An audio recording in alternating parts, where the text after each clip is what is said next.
um caso de desmaterialização por Alexandre Akizakov.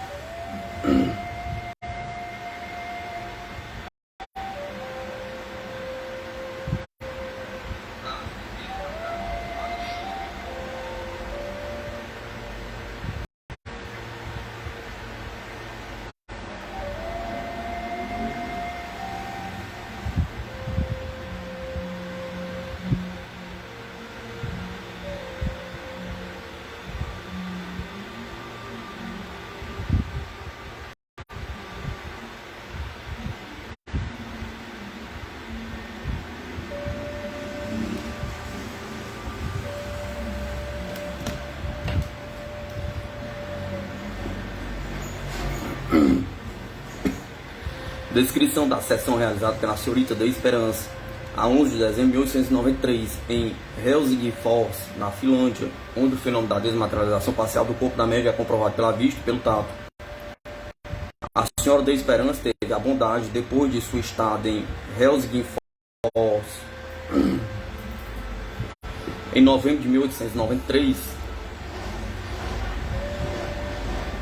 de vir passar na minha casa em São Petersburgo 5 dias, durante os quais deu suas sessões que satisfizeram plenamente os assistentes. Quando voltou para a Suécia, ela passou 2 dias em Helsingfors, de onde recebia então a seguinte carta, escrita a pedido seu: Helsingfors, 15 de dezembro de 1893. Senhor, atenda ao desejo da senhora de Esperança. Apresso-me a comunicar-vos os detalhes da última sessão que ela deu aqui em 11 deste mês.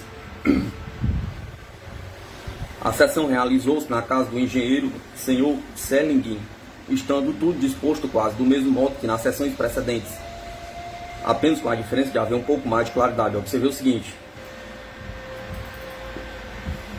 antes da sessão, a médium entrou no gabinete amplamente iluminado e sentou-se numa cadeira bastante larga e estofada, com um encosto em parte igualmente estofado. Tirou o pequeno chalé que muitas vezes conservava sob os ombros, mas nas sessões precedentes, pois o lugar em que estas se haviam realizado era maior e mais fresco. Propôs mais tarde utilizar para atenuar a luz no gabinete. O que foi feito? Tirou as luzes e meteu-as no bolso.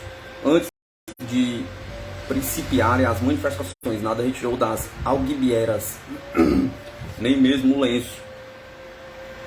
Notei com particular atenção esses fatos, porque depois das últimas sessões, algumas pessoas perguntaram se o chalé não tinha concorrido para as materializações, assim como as luvas, que podiam passar por mãos se ficassem cobertos pelo chalé branco, enquanto a médium, sob o aspecto de um espírito, passasse no gabinete contíguo.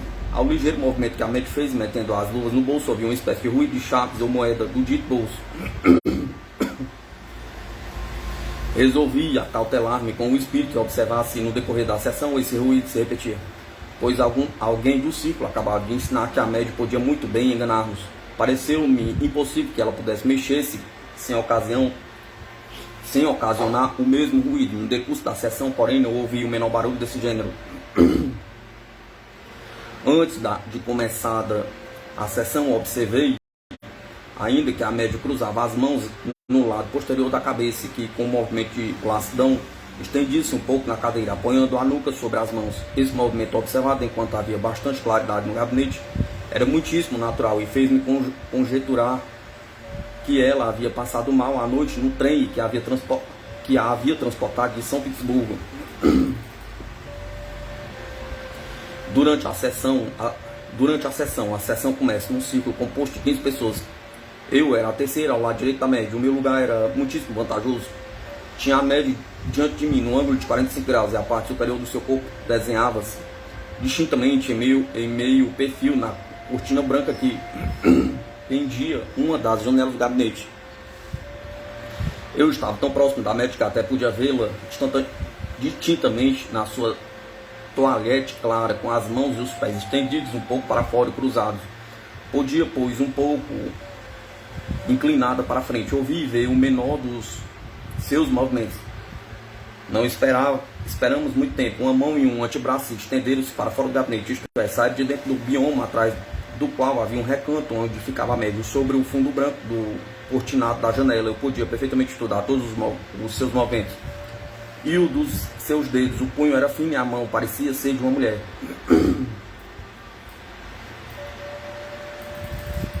Da mão pendia largo pano estofado de tecido transparente, como a gaze, através da qual o cortinado da janela era imperfeitamente reconhecível.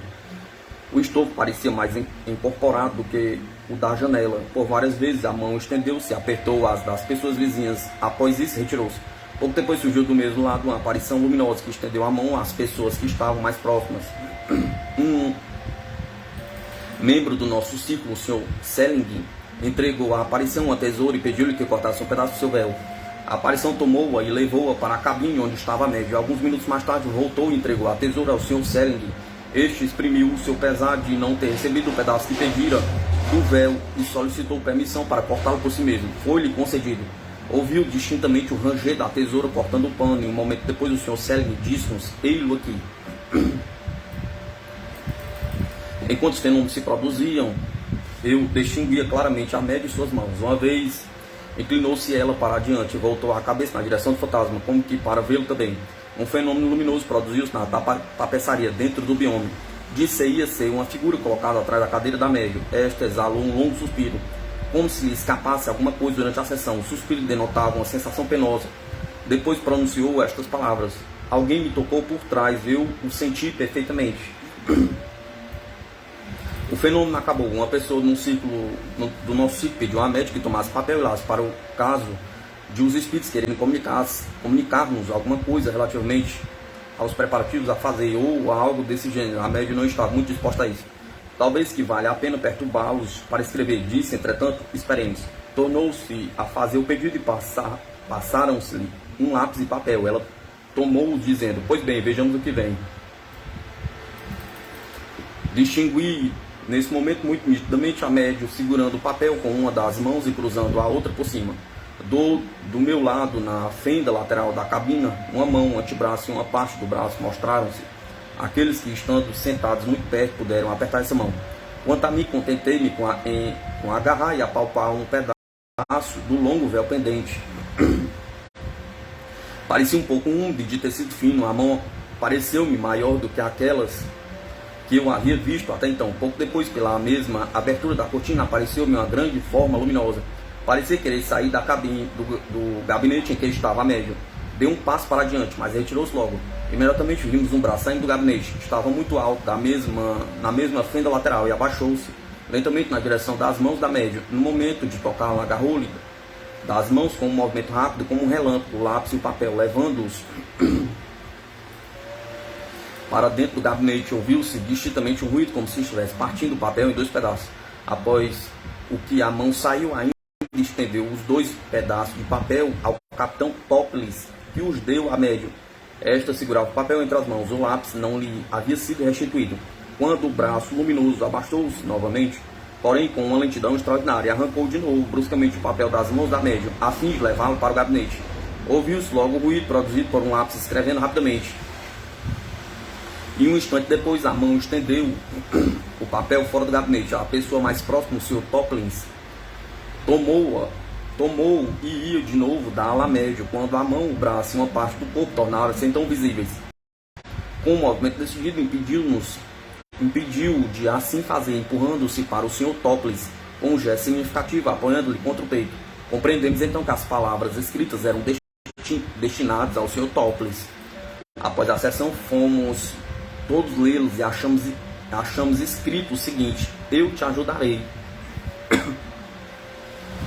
Isto estava escrito em sueco, com letras bem legíveis. Não havia no gabinete cadeira ou mesa sobre as quais se pudesse escrever. Tudo se passou muito depressa, de modo bem nítido. Enquanto esse fenômeno se produzia, eu via sempre distintamente a médium no seu lugar. Ela nos falava algumas vezes. Ao Sr. Topless aconselhou que metesse o papel na algibeira, a fim de o ler mais tarde, isso enquanto a aparição ainda era visível. De tudo que se fazia, deve concluir que no gabinete duas mãos ao menos operavam sob uma força física, obedecendo a vontade bem determinada. As mãos não podiam pertencer à médium, deviam pertencer à aparição que estava ao lado e por trás da médium, que estava sentada, cujas mãos vi bem com o corpo, ouvindo-lhe também um grito de espanto, perguntava, quando o papel lhe foi arrancado. Observei em seguida que, esperando um novo fenômeno que tardava a produzir-se, a médium, gozando de um momento de repouso entre as manifestações juntava as mãos atrás da cabeça, como tinha feito antes da sessão. Enquanto permaneci nessa posição, eu reconheci ser motivado pelo cansaço da viagem. Procurei induzir as pessoas mais afastadas a não interpretarem mal esse gesto das mãos sobre a nuca e seu movimento para estender-se. Vistos de longe, esses movimentos poderiam ser mal interpretados, mas nunca quando o eram de perto. Alguns instantes mais tarde, as mãos da médium tornaram-se a cair sobre os joelhos, e então que os tateava e observei que ela se agitava cada vez mais. Isso me pareceu curioso. Inclinei para diante e procurei com maior empenho compreender o que se passava. A médium soltou de novo esse profundo suspiro que fazia supor alguma sensação bem desagradável. Ainda alguns segundos e ela disse ao meu primeiro vizinho da esquerda, o Sr. Selig: dei-me a sua mão. O Sr. Selig levantou-se e estendeu-lhe a mão. A médium disse então: toque aqui. O Sr. Selig exclamou: é extraordinário, eu vejo a senhora da esperança, ouço-a falar, mas apalpando a cadeira, acha vazia e ela não está aqui, apenas cá encontra o seu vestido.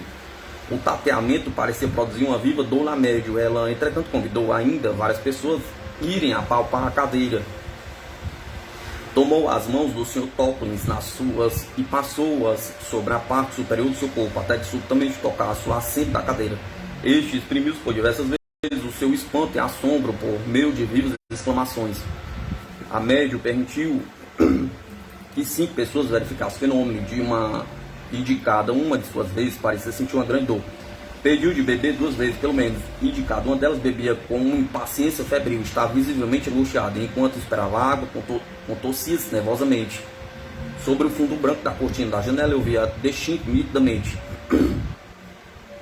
a parte superior do corpo da médium. Cada vez que ela se inclinava para adiante, por várias vezes tateava no ar, procurando uma mão que ela queria guiar para fazer tocar a cadeira e a si própria. Nessas ocasiões eu via-lhes distintamente, não só a frente do corpo, mas também as costas, que se destacavam na cortina branca. A forma da sua cabeça desenhava-se tão nitidamente que até pude distinguir-lhe o cabelo. Não posso lembrar-me como a parte superior prolongava-se abaixo do talhe, mas do que estou certo é de que ela se via ainda embaixo do talhe. O que me pareceu um fato importante é que eu via durante todo o tempo a médium da mesma altura que eu. Uma vez inclinou-se para diante, como se faz quando se experimenta uma dor violenta.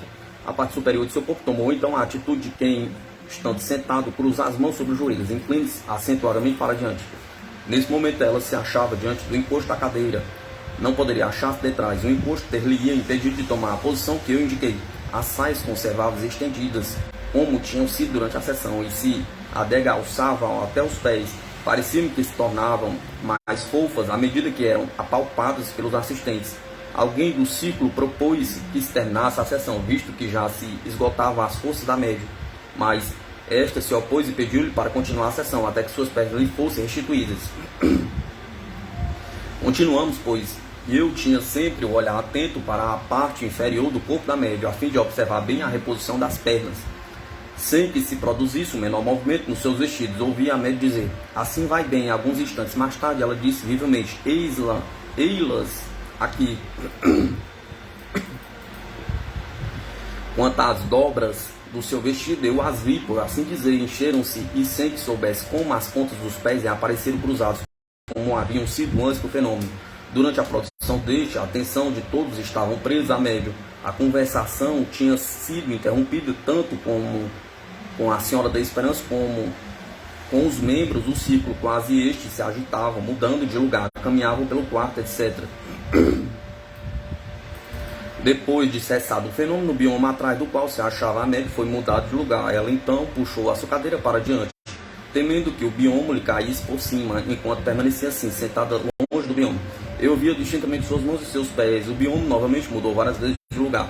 Num certo momento dado, e a fim de assegurar-me de que eu tinha o espírito lúcido ao fazer todas as observações que acabo de relatar, procurei destacar meu pensamento daquilo que se passava em volta de mim e não fixá-lo em alguma coisa indiferente ao assunto da sessão. Quis reconhecer se o meu pensamento obedecia à minha vontade. Fui bem sucedido. Em virtude desse fato, ouso, pois, afirmar que os fenômenos relatados Por poucos naturais que pareçam, a minha razão foram efetivamente produzidos e que a médio não fez nenhum movimento que contribuísse para a aparição ou desaparição dos ditos fenômenos. Depois da sessão, tive a ocasião de ver um pedaço de tecido que foi cortado. Era um tecido fino com gaze, assemelhado a teias de aranha, sendo porém mais espécie e forte, não parecia luminoso na obscuridade. Entrei em conversação com a média, a qual me disse ser desconhecido o fenômeno que acabava de dar-se. Parece-me que, até então, ela não tinha podido observar e comprovar por si própria as desmaterializações. Ficara, portanto, extremamente surpreendida quando, ao colocar as mãos no joelho, notara que a cadeira estava vazia. Querendo que o fato fosse verificado por outros, pedir ao Sr. Selling que tocasse a cadeira. Acrescentou que tinha sentido a sensação de que a parte inferior do seu corpo estava sempre no mesmo lugar, mas não podia ser percebida pelas suas mãos. Resta acrescentar que não foi a médium quem comunicou o fenômeno às pessoas presentes, mas sim o Sr. Selling, quando voltou para seu lugar. Subscreve-me, etc. Inquérito pessoal do Sr. Aksakov. Eu poderia, a rigor, contentar-me em todos os testemunhos e minúcias que me foram fornecidos, evitando assim uma viagem a Helsingfors. Mas o caso de que se trata é de tal forma extraordinária, de tal forma inacreditável e ao mesmo tempo tão importante que eu considerei um dever não desprezar nenhum meio para que a investigação fosse a mais completa possível. Neste ponto de vista, o inquérito pessoal em Helsingfors parecia-me necessário, principalmente pelas razões seguintes. Antes de tudo, era necessário fazer o conhecimento pessoal daqueles que foram as testemunhas do referido fenômeno e sobre o testemunho dos quais a questão capital deve ser resolvida. Realizou-se ou não? Pergunta. O valor de um testemunho não é lógico, depende muito da competência moral e intelectual daquele que o dá. Era, portanto, essencial para eu certificar-se disso. Sobretudo em matéria de espiritismo, é necessário ser tão prudente como desconfiado. Uma longa experiência nesse domínio tem me provado que os homens mais sérios, mesmo nos dados às ciências positivas, podem ver as coisas de relance quando se trata do espiritismo. O preponderante desejo de obter certos fenômenos a todo custo tolhe algumas vezes todo o senso crítico e o cega a respeito de tudo que pode invalidar a realidade do fenômeno. Era, pois, urgente assegurar-me as testemunhas em questão não eram pessoas entusiastas, pouco dignas de fé. A cada uma das testemunhas tinha eu de fazer certo número de perguntas a fim de verificar e completar o que me havia sido afirmado por escrito. 2. Era essencial ver o próprio local em que a sessão se realizara, com o mesmo compartimento, a mesma disposição de cadeiras, etc. Porque muitas vezes as coisas mais simples que escapam às descrições, mas que não escapam aos olhos, têm o maior valor para a importância do fato. 3.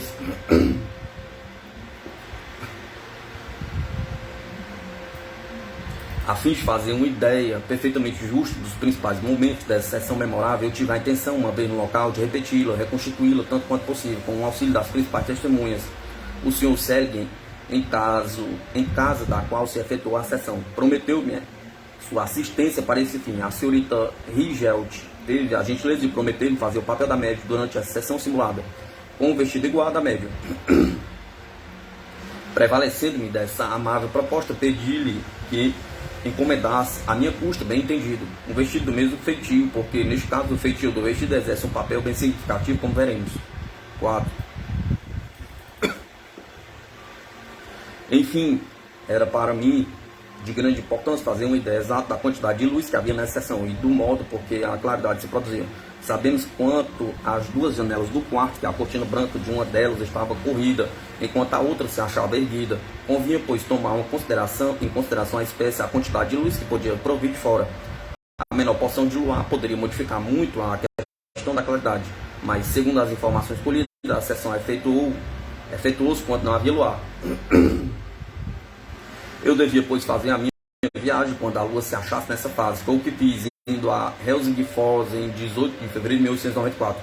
Lá chegando no dia seguinte, depois de um trajeto de 14 horas, bem pouca coisa, se não fosse estar eu sujeito a algumas enfermidades que tornaram as minhas viagens extremamente penosas. Fui imediatamente à casa do Sr. Selling, que logo me apresentou a sua esposa. Receberam-me com a maior cordialidade, havíamos já trocado tantas cartas que até parecíamos amigos de longa data. Sem perder tempo, passamos ao quarto onde se realizava a sessão e onde tudo havia sido disposto ao mesmo modo que durante ela. Ali achei o mesmo bioma, o compartimento coberto do mesmo modo pela cortina e dentro do compartimento.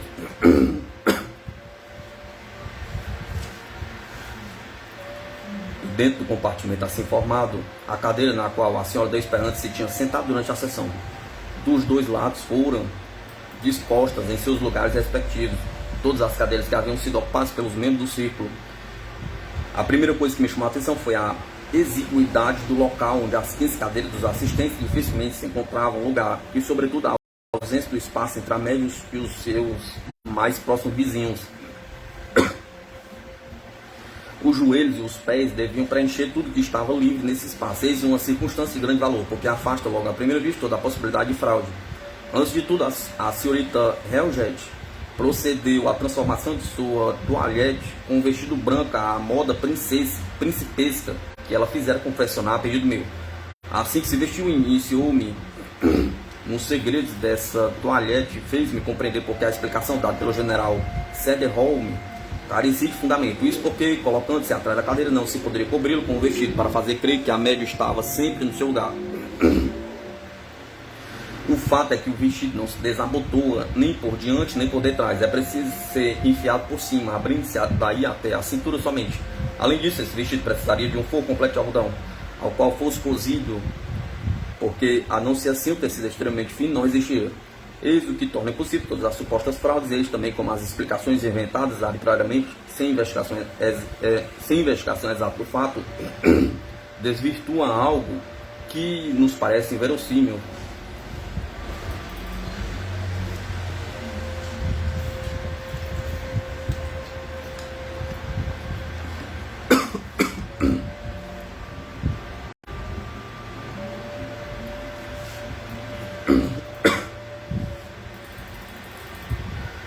Depois dessas explicações sobre o toalhete, que era de um gênero novo para mim, procedemos à repetição da sessão. A senhorita Helget tomou o lugar da média e as testemunhas foram para os lugares respectivos. O senhor Selling à esquerda, a senhorita Selling à direita, a senhora Tava Gerna à esquerda e o senhor Selling, o capitão Toplins, ausentaram-se de Helsingfors, tendo em mãos a descrição minuciosa da sessão, feita pela senhorita Helget. Comecei a lê-la. À medida que eu li, interrogava os testemunhas a respeito de todos os incidentes da reunião, completando a descrição com a representação figurada de todos os mais interessantes e mais notáveis movimentos. A senhorita Helget deu-me como resposta a representação todos os detalhes com tal precisão que logo se reconhecia que ela observara bem tudo que produzia imediatamente a pedido meu, e sem que sua memória atraísse em coisa alguma. Sua narrativa a respeito dessa sessão achava-se exata em todos os pontos. Não tive a juntar senão algumas premissas que se achavam nas notas. Assim, por exemplo, postando-se atrás da cortina e colocando-se a senhorita Selling no lugar da média. A senhorita Helget reproduziu com uma fiel precisão o incidente da aparição da mão, arrancando o lápis e o papel das mãos da média. Por diversas vezes fiz esta pergunta. Neste momento, viste bem a média no seu lugar e as suas mãos segurando o papel? Perguntando. Ao que a senhorita Helget respondeu sempre com uma afirmação completa. Esse incidente é da mais alta importância, porque, estabelecendo o fato maravilhoso e inacreditável da materialização, implica a possibilidade de outro fato igualmente maravilhoso e inacreditável, a desmaterialização.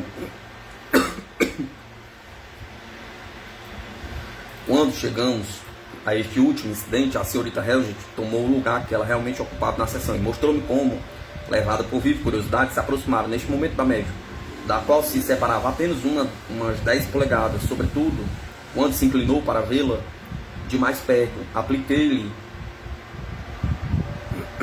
Apliquei-me a estabelecer qual a diferença que a senhorita Helget poderia observar no aspecto vestido da média durante a desaparição das pernas, como era testemunhado pela senhorita Selling. A senhorita Helget, estando sentada em um ângulo diferente da senhorita Selling, não pôde naturalmente ver o perfil do vestido da média que se desenhava nitidamente à vista da senhorita Selling. A claridade também vinha em auxílio desta, caindo de lado no ângulo direito, o que não sucedia com a senhorita Helget, visto ter diante de si o fundo negro do gabinete. Muitas outras questões que propus a senhorita Helget por carta foram de novo reiteradas e discutidas. Cada uma das três outras testemunhas foi igualmente por mim interrogada sobre os incidentes que melhor poderiam ter observado. Assim foram o Sr. Selling e a senhorita Tavast Gerna sobre a aparição da mão ao seu lado, uma mão direita ao lado esquerdo da média, e a uma altura considerável, provando que somente poderia pertencer a uma forma humana em pé e colocado por detrás da cortina. Finalmente, assim, o Sr. Selling também foi interrogado, bem entendido, sobre o incidente da desmaterialização, que ele pôde observar muito cuidadosamente. Pedi-lhe que me demonstrasse na própria cadeira de que modo a tinha tateado, com as mãos a pedido da Senhora da Esperança, o que ele fez meticulosamente.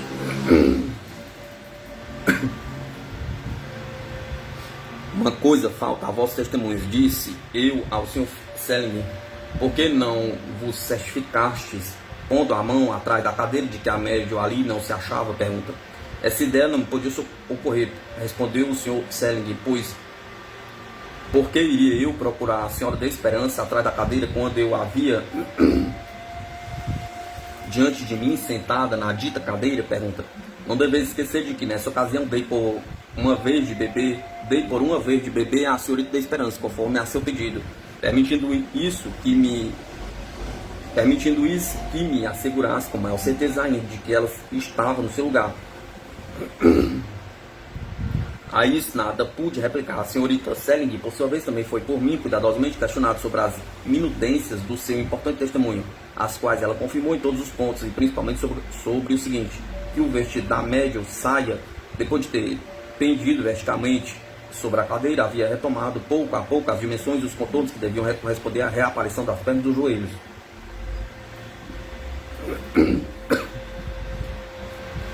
Durante 4 horas fatiguei essas quatro pessoas com a minha leitura,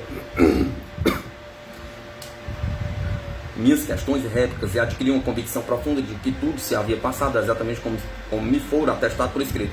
Para proporcionar aos leitores uma orientação melhor sobre a narrativa dessa sessão, pedi ainda às pessoas presentes que se reunissem mais uma vez e tirei fotografias a propósito dos incidentes mais notáveis, a fim de se servirem de ilustração do meu artigo. Já eu disse que o valor de um testemunho depende muito do valor pessoal daqueles que o fornecem. Chegou, pois, a ocasião de traduzir a impressão eminentemente favorável, por mim colhido, das 4 pessoas que deram uma afirmação tão importante do fato extraordinário que nos ocupa. Encontrei o Sr. Selling, um homem de ciência positiva, pronto a estudar todo o fenômeno da natureza, sem prejuízo e sem ideia preconcebida, e professor de tecnologia mecânica e de ensino geral de máquinas na Escola Politécnica de Helsingfors, pois um homem habituado, em virtude de sua profissão, à precisão matemática, a medida exata das coisas, a observação e ao estudo do fenômeno da natureza, do ponto de vista mecânico. Também aqui admirado de ver no seu gabinete de trabalho o retrato de Mailander. Dizendo-lhe isso, expôs-me ele a sua predileção pelas doutrinas desse filósofo, doutrinas das quais havia feito um estudo especial que publicara sob o título In Neuer Messias, Munique, 1888. Assim mesmo, pelo lado filosófico, a direção das ideias do Sr. Selling não podia de nenhum modo ser considerada como favorável ao espiritismo, pois Mailander, como panteísta e discípulo de Schopenhauer, é completamente oposto a toda doutrina que aceite a persistência do princípio individual depois da morte. A coparticipação do Sr. Selling nas sessões de espiritismo pela primeira vez na sua vida não foi, portanto, de forma alguma motivado por uma predisposição em favor dessa doutrina, dos eus e dos seus fenômenos. Seu testemunho não foi influenciado por qualquer interesse pró ou contra a sua realidade. A senhora Selling e Tavast Gerna devem também ser considerados como excelentes testemunhos de uma educação completa, de um espírito positivo e refletido. Cada uma das suas palavras inspirava a mais completa confiança. Elas contavam friamente o que havia visto e observado. E era bem evidente que não havia nisso nem exageração, nem imaginação, nem opinião preconcebida. Quanto à senhorita Helget, é necessário que os leitores formem a seu respeito um conhecimento mais amplo. Fiquei impressionado pela exatidão com que a senhorita Helget descreveu a referida sessão. Seu conhecimento pessoal não faz mais do que exaltar a opinião que já havia formado a seu espírito. Tive o prazer de ver diante de mim a encarnação viva da inteligência humana, ativa, prática e sã, e é essa. Impressão foi plenamente confirmada pelas informações que me foram ministradas sobre esta senhora. Foi ela quem introduziu na Finlândia a marcenaria pedagógica, quem abriu assim para as mulheres um novo campo de atividade do ensino dos trabalhos em madeira. Fundou em 1885 em Helsingfors uma instituição pedagógica de trabalhos em madeira, admitindo aí as crianças e os adultos dos dois sexos, tirados de todas as classes sociais. Além disso, fundou no ano passado em Agby, perto de Helsingfors, uma usina a vapor para trabalhos do ébano. Esse estabelecimento confecciona móveis, aparelhos de ginástica, utensílios, etc. Por aí se vê que a senhorita Helgen não estava disposta, nem por natureza, nem por vocação, a deixar-se arrastar para o espiritismo antes de ter adquirido provas incontestáveis. Considero, sobretudo, importante o fato de estas 4 testemunhas já terem realizado antes diversas sessões com a senhorita da Esperança, porque quando se conhece o gênero e o modo das manifestações a que assiste, aprende a estudar seus lados fracos ou duvidosos e os pontos sobre os quais deve ser concentrada toda a atenção para chegar-se a uma conclusão definitiva. No dia seguinte fui visitar o general Toplins com o fim de lhe agradecer seus amáveis obséquios para comigo, dando-me desde o princípio os testemunhos concernentes a essas sessões e para lhe fazer ainda algumas perguntas a respeito da senhora Esperança, que, como se sabe, morou em sua casa. Lamentei profundamente que a sua esposa, a sua filha e o capitão Toplins, os quais tinham assistido à sessão, se achassem ausentes em Helsingfors. Lamentei sobretudo não ter encontrado o capitão Toplins, filho do general, uma das mais importantes testemunhas do fenômeno de desmaterialização, como prova seu testemunho sobre essa questão. Dali foi à casa do general Sedenholm, com quem já havia antes travado conhecimento.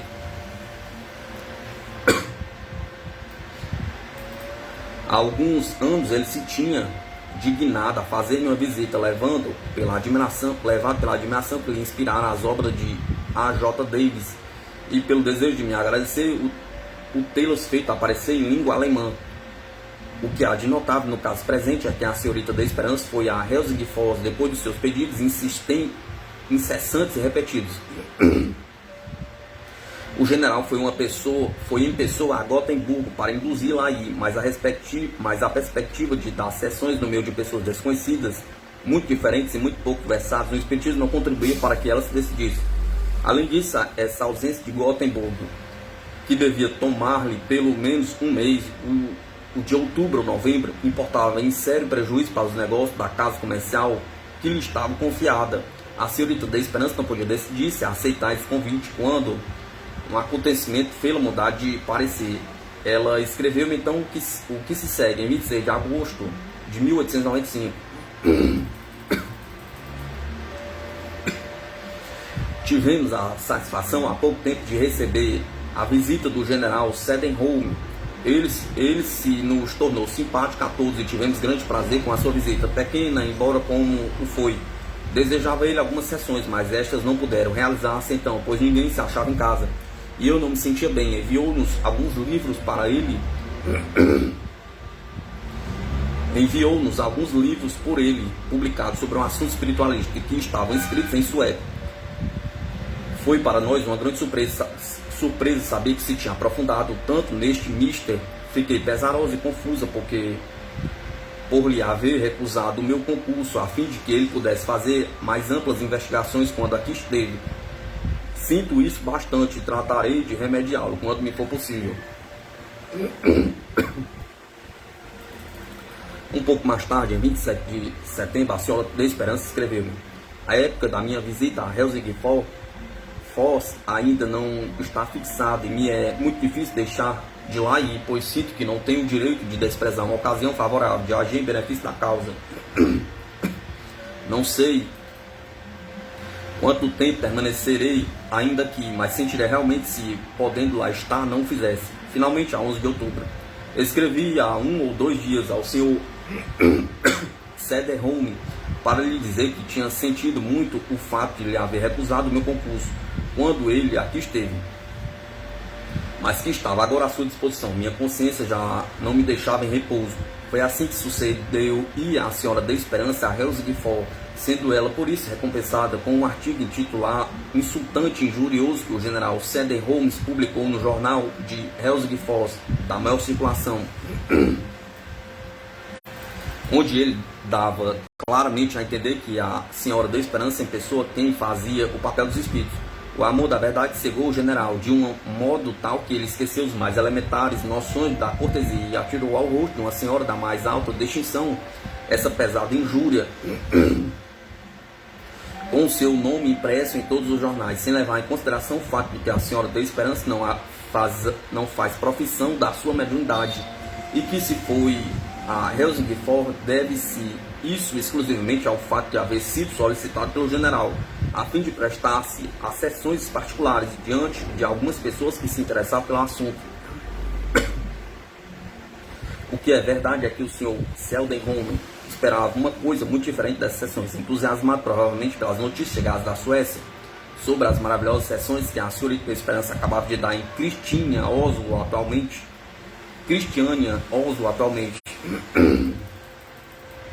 Esperava obter os mesmos resultados, sem considerar todos os trabalhos preparatórios que o círculo de Cristiania se havia imposto para chegar a estes frutos. Nada de mais complicado, de mais tenebroso, de mais enganador do que esses fenômenos de materialização.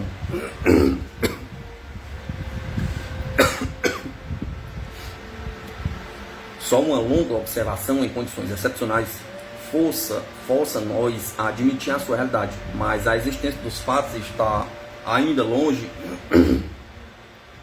da sua explicação. É preciso um estudo ainda mais longo e, em geral, uma grande experiência pessoal em espiritismo para comprovar que a mistificação aí nos segue passo a passo, desde o mais simples está lida até o fenômeno complicado da materialização. Se as ilusões e as decepções têm sido e são ainda a partilha constante da ciência humana no estudo dos fenômenos físicos da natureza, devemos reconhecer que há muito mais ilusões no domínio das investigações psíquicas.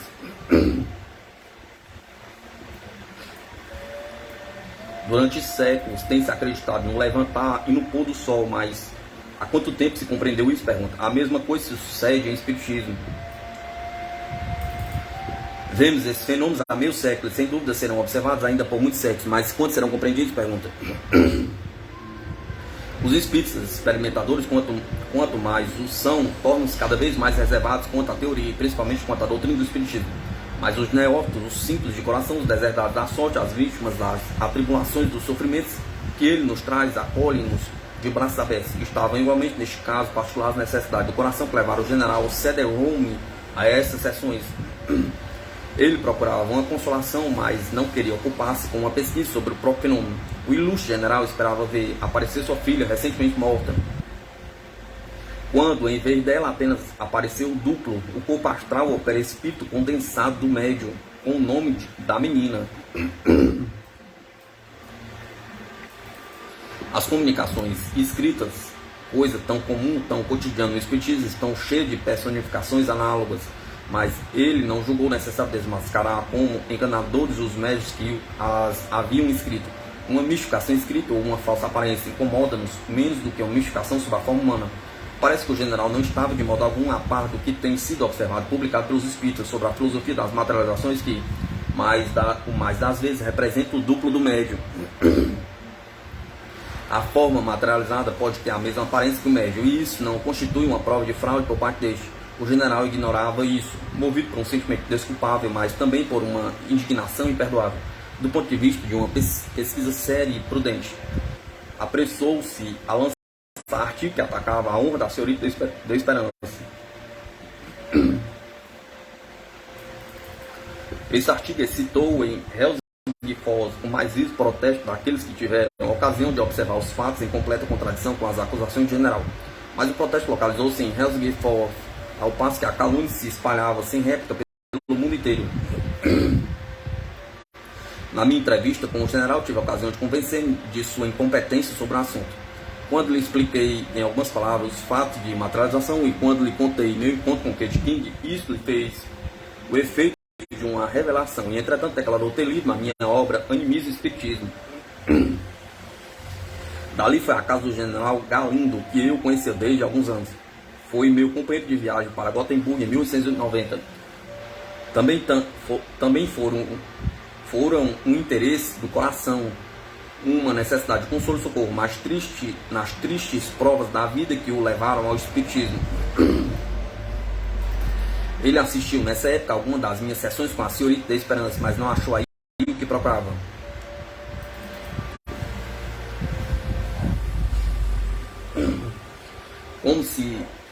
Como se interessasse sempre pelo assunto, tomou naturalmente parte nas sessões de Helsingfors, conhecendo como um observador cético, mas de honesto ceticismo. Pediu-lhe que me pusesse ao corrente do que se passava. O que ele fez, mas nada viu de satisfatório por falta de luz e mesmo por causa da obscuridade completa que a senhora da Esperança teve a fraqueza de autorizar, atendendo assim ao pedido dos assistentes para dar maior intensidade aos fenômenos, as quais, seja dito desde logo, não eram em coisa alguma favorecidos por elementos discordantes de toda a espécie de neófitos. Quando interroguei o senhor Galindo sobre a referida sessão, respondeu-me que ela estava demasiado escuro para que pudesse ver alguma coisa.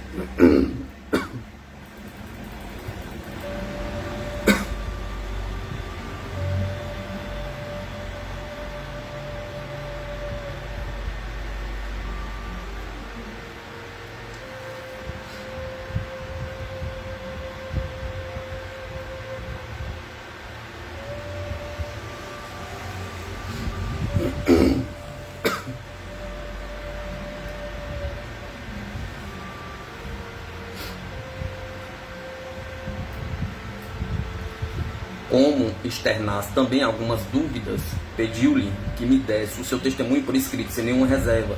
Ele, porém, não fez. Para completar o meu inquérito, não me restava senão fazer uma visita a algumas testemunhas, especialmente as que faziam parte do grupo das 5 que haviam examinado a cadeira. Eram os senhores Hertzberg e Bold. Graças à benévola apresentação do Sr. Selling, estes 2 senhores fizeram-me a gentileza de vir ter comigo ao hotel. O senhor e a senhora Selling e as senhoras Helgit e Tavish Regna tiveram a amabilidade de visitar-nos e assim reunidos examinamos ainda os prós e os contras desse fato tão extraordinário. A pedido meu, o senhor Hertzberg mostrou-me em uma cadeira o modo porque havia tateado o lugar em que se achava a senhora da Esperança no momento da desmaterialização. Moveu as mãos por todo o assento, mesmo até ao espaldar, como duvidoso fizesse eu esta pergunta: que é? Estás certo de haver passado as mãos até o espaldar? Ele respondeu: sim, exatamente como acabo de vos mostrar. E fostes vós quem deu de beber a senhora da Esperança durante o fenômeno? Pergunta. Sim. Resposta. Viste a cabeça, os braços, o rosto, como se eles pertencessem a uma pessoa que estivesse sentada na cadeira? Pergunta. Resposta. Sim, certamente, mas para vos ser franco, devo dizer-vos que não observei o fato com a atenção crítica que ele merecia. Imaginei que eu estava nesse momento sob a impressão, compreende-se facilmente, de tudo isso não podia ser sério. Pergunta. E não vos asseguraste disso, passando a mão por detrás da cadeira para ver se ela não se achava, para ver se lá não se achava alguém? Pergunta. Bem pensei que deveria tê-lo feito, mas justamente pela razão indicada não fiz.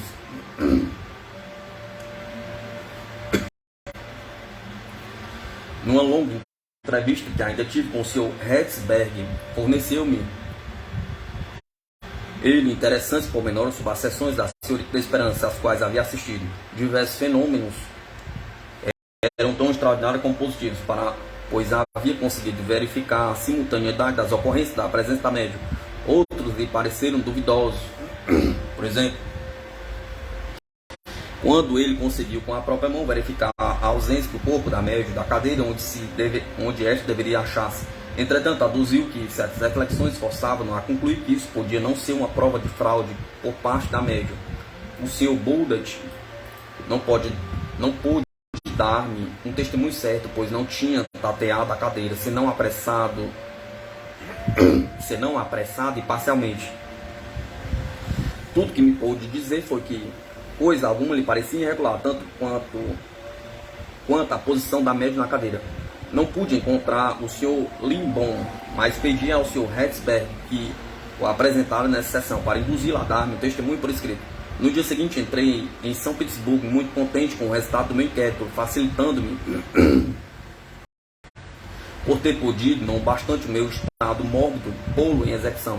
Que conclusão devo tirar de tudo o que precede? Pergunta. Para responder essa questão, resumamos as razões invocadas pró e contra a autenticidade do fenômeno. A principal objeção reside em que foi a própria da esperança quem dirigiu as mãos que apalparam a cadeira e que por isso o exame não foi livre. Incontestavelmente é séria esta objeção, mas coloquemos-nos por um momento no lugar da Senhora da Esperança e admitamos a autenticidade do fenômeno. Poderemos achar-nos durante esse tempo no estado normal? Pergunta. O imprevisto, a anomalia do fenômeno e o temor deveriam ter impressionado o seu espírito com um horror e uma perturbação indivisível. Era uma questão de vida ou de morte. Compreendamos também um estado de excitação nervosa e terror, porque a Senhora da Esperança declara ter passado e que realmente nesse instante ela não sabia o que fazia. E se, por um lado, tomarmos em consideração a dor terrível experimentada pela Senhora da Esperança, ao menor contato daquilo que podia muito bem ser uma parte do seu corpo, dor essa que a faz comparar a dos nervos que, estando a descoberto, eram tocados brutalmente. E por outro lado, a situação delicada e difícil para uma senhora que convida homens a se aproximarem e verificar a desaparição de seus joelhos e das suas pernas, acharemos muito natural que a Senhora da Esperança se tenha servido das suas mãos para conduzir as dos assistentes que deviam apalpar o lugar onde ela se achava sentada. Tem-se dito que ela ainda se achava com bastante presença do espírito para compreender toda a importância do fenômeno, e tanto assim que ela o fez verificar.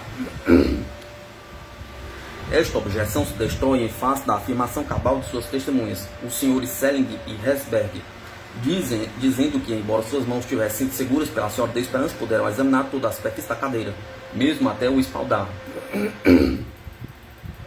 A segunda objeção consiste em que nenhuma das testemunhas se assegurou, pelo fato ou pela vista, de que não havia ninguém atrás da cadeira da médium durante a desaparição das pernas. A objeção é séria, mas está completamente refutada pelos testemunhos confirmados de 6 pessoas, das quais 2, os senhores Selling e Hertzberg,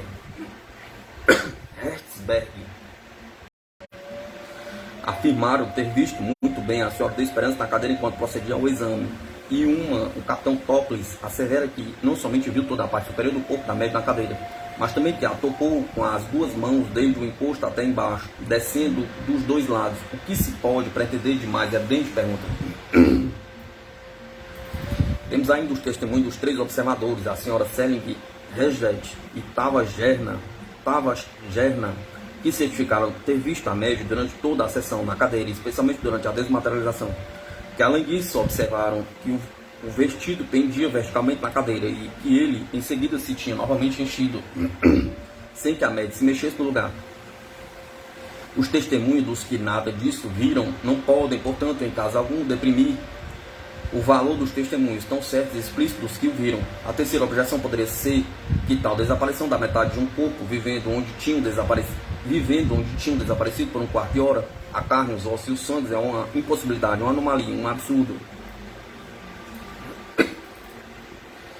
Como teria podido a outra metade do corpo viver, falar, beber água em tal estado, etc, etc? Pergunta. Compreendemos perfeitamente a força dessa objeção e tudo que há de extraordinário é admitir fisiologicamente tal fenômeno, mas do ponto de vista vulgar, todos os fatos do espiritismo são impossibilidades e, como por aí se repete, imposição direta às leis eternas da natureza. Os movimentos espontâneos dos objetos, a aparição momentânea de uma mão plástica, são, portanto, por absurdos, meras impossibilidades. A isso o espiritismo nada pode replicar, a não ser que tais fatos são verificados por milhares de pessoas, o que é necessário estudá-los. Para o caso presente, a única objeção seria a de que o fato é único. Ele é verdadeiro e seria para desejar que fosse possível estudá-lo ainda várias vezes.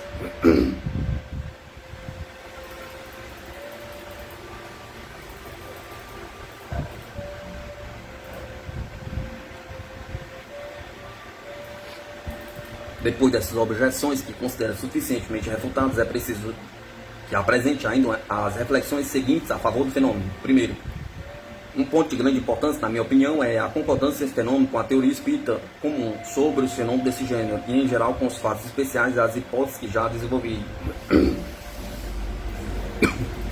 Se a senhora da Esperança tivesse simplesmente zombado dos assistentes, o fato contradiria todas as observações e investigações espíritas anteriores. O milagre por ela produzido não seria sustentável, lógico ou historicamente, e ela própria ter-se-ia tornado ridícula. O referido fenômeno deveria achar-se na linha de prolongação do princípio, como foi dito pelo Dr. Cal do Prel, e efetivamente este é o caso. Segundo, na circunstância presente, a melhor prova da inteira boa-fé da Senhora da Esperança reside no fato de que, desconfiando ela própria, receando uma ilusão do seu sentido, não se antecipou em declará-lo como milagre. Não foi ela quem exclamou, não tenho mais pernas. Ao contrário, chamou logo o Sr. Selling, sem dar a conhecer coisa alguma do que se havia produzido, pedindo-lhe que examinasse bem a cadeira e dissesse se realmente estava ali sentada, fazendo o que é muito importante com que se conhecesse o fato que para ela era um fenômeno real e que, entretanto, parecia aos outros uma predigitação, pedindo que se o examinasse no momento em que eles produziu, colocava-se à mercê dos outros, jogava uma cartada contra si próprio. Certamente, se tivesse querido atordoar os outros, se pudesse, graças a uma grande presteza, colocar-se atrás da cadeira, sem que percebesse no momento em que a atenção da pessoa alguma pudesse ser solicitada para esse lado.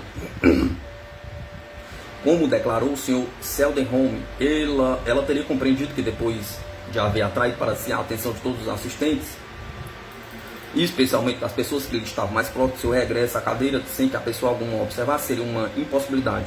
Se houvesse querido maravilhar a todos com o seu milagre, ela com o regresso seria absolutamente desmascarada. 3.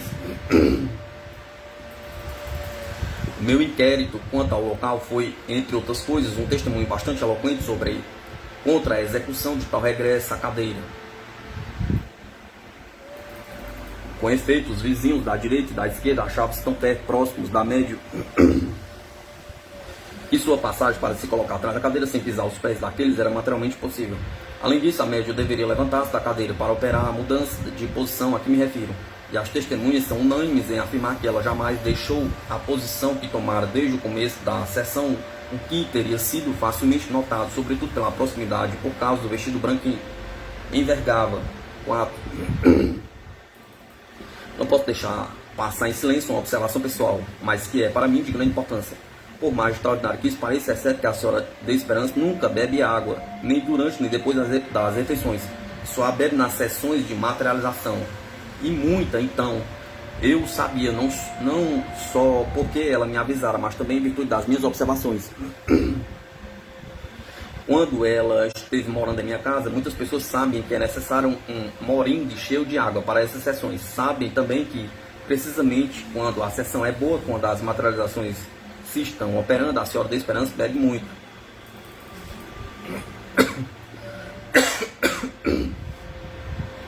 E, em geral, depois de cada aparição de uma figura inteiramente formada, mais poucos sabem que, fora dessa circunstância, ela nunca bebe água. Para mim, vejo no fato de ela ter bebido água justamente durante o quarto de hora em que foi anunciada a desaparição parcial do seu corpo, a prova de que se produziu nesse momento um fato de desmaterialização. É claro que essa desmaterialização do seu corpo é um fenômeno concomitante, habitual das materializações que se produzem nessas sessões, mas do qual ela geralmente não se apercebe, e que essa sede intensa, precisamente durante o fenômeno, é motivada pelo enorme perda de fluido vital que provavelmente se opera em seu corpo. 5. Finalmente devemos desprezar o estado de tensão nervosa, cheio de terror e sofrimento que se achava a Senhora da Esperança durante esses sucessos, e que foram confirmados pelos que a examinaram de perto, assim como seu estado de extrema prostração logo após a sessão, em que tanto impressionou o general Seldenholm. Seria isso uma comédia? Pergunta. Com que fim? Pergunta. As materializações não são ordinariamente acompanhadas de dores. A Senhora da Esperança forneceu-me também um testemunho por escrito, e lendo chego à conclusão de que ele é sincero. Durante minha visita a Gothenburg, reconheci na Senhora da Esperança uma mulher profundamente sincera e verdadeira. Não tenho por isso o menor motivo para pôr em dúvida o que ela me diz referente a esse caso extraordinário. Escrevendo isso um ano após o acontecimento, não deve deixar de ignorar os incômodos que esse sucesso lhe acarretou em relação à sua saúde em geral e às suas faculdades mediúnicas em particular, a tal ponto que todo o indício de mediunidade, mesmo da simples escrita, desapareceu completamente. Durante 3 meses assim esteve, acreditava ter perdido a mediunidade para sempre. O abalo dos nervos tinha sido tão grande que a senhora da Esperança não pôde, durante todo esse tempo, voltar a tratar dos seus negócios. O menor trabalho intelectual excedia as suas forças. Seu estado na Baviera pareceu restabelecer, mas apenas voltou a Gotemburgo, foi invadida pela prostração. Nada disso, porém, se deu na opinião do Sr. Sedenholm e na dos que pensam como ele. A senhora da Esperança veio e partiu. O fenômeno em questão não foi mais do que hábil pelótica, da qual só se lembra para rir. Mas, para a senhora da Esperança, as consequências do que ela chama pelótica são uma triste e longa realidade. Quanto a mim, não sei quais as torturas que ela sofreu. Entendo que não devo deixá-las passar em silêncio, pois vejo nisso a prova mais positiva de que o fato em questão não se poderia comparar em coisa alguma a uma brincadeira. Fazendo a soma dos dados contra o fenômeno a seu favor, sou obrigado a concluir que a dos prós é muito maior que a dos contras e que esse fenômeno é realmente uma verdade. Compreendo perfeitamente que tal fato parece fabuloso, inacreditável, mesmo para nós outros espíritas, sem falar dos profanos, que de qualquer modo me considerarão louco, mas se admitirmos o fenômeno das materializações, e este é um fato indiscutível para nós, o fenômeno da desmaterialização é a sua consequência lógica e inegável. As minhas explicações a propósito de Kate King parecem-me perfeitamente lógicas e aceitáveis e dão a chave da possibilidade racional do fenômeno em questão. Por que, pois, nos há de ele repugnar tanto? Pergunta. Porque um fenômeno extraordinário é sempre mais aceitável sob a forma de desiderato lógico do que quando vemos com os nossos olhos e os tocamos com os nossos próprios dedos? Pergunta.